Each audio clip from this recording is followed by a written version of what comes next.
और माननीय सभापति महोदय, मुझे इजाजत दीजिए, ये केवल राजनीति कर रहे हैं। स्वामीनाथन कमेटी की रिपोर्ट में जब ये कहा गया कि लागत पर 50% मुनाफा देकर समर्थन मूल्य घोषित करना चाहिए, यूपीए की सरकार ने, जब मनमोहन सिंह प्रधानमंत्री थे, उन्होंने साफ तौर पर यह कैबिनेट नोट है, मैं इसको सामने सदन के रखना चाहता हूं। इन्होंने ये कहा कि एमएसपी को उत्पादन की भारित औसत लागत से 50% अधिक तय करने की सिफारिश पर यूपीए सरकार ने कैबिनेट में यह कहते हुए स्वीकार नहीं किया कि सीएसीपी द्वारा प्रासंगिक कारकों की व्यवस्था पर विचार करते हुए एक वस्तुनिष्ठ मानदंड के रूप में एमएसपी की सिफारिश की गई है। इसलिए लागत पर कम से कम 50% की वृद्धि निर्धारित करना बाजार को विकृत कर सकता है।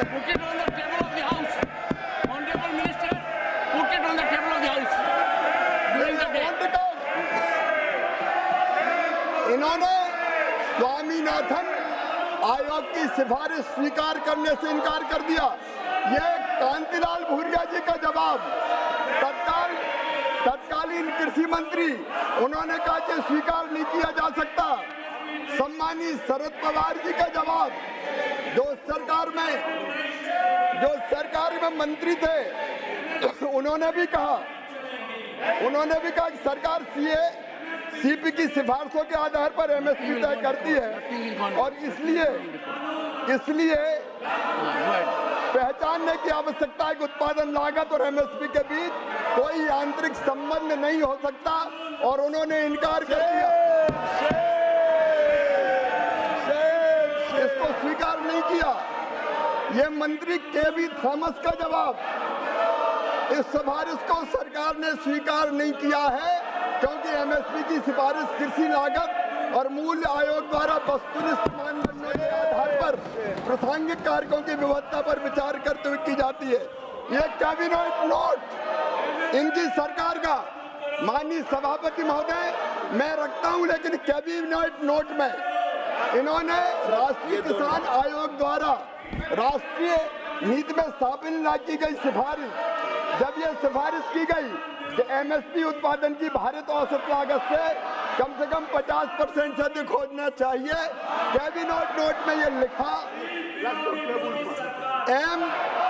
एमएसपी की सिफारिश सीएसीपी द्वारा संबंधित घटकों की किस पर विचार करते हुए वस्तुपूरक मानदंड पर की जाती है, अतः लागत पर कम से कम 50% की वृद्धि निर्धारित करने से मंडी में विकृति आ सकती है। कुछ मामलों में एमएसपी व उत्पादन की लागत के बीच मैकेनिकल लिंकेज प्रतिउत्पादक हो सकता है, इसलिए स्वीकार नहीं की जा सकता। ये इनका चेहरा है, ये मैं पटल पर रखता हूँ, ये बचा के रख लो, ये ले जाओ, ये दे दिए, वो दे दिए, ये भी दे दिए। ये इनका असली चेहरा है। ये किसान के नाम पर, माननीय सभापति महोदय, केवल राजनीति करना चाहते हैं। ये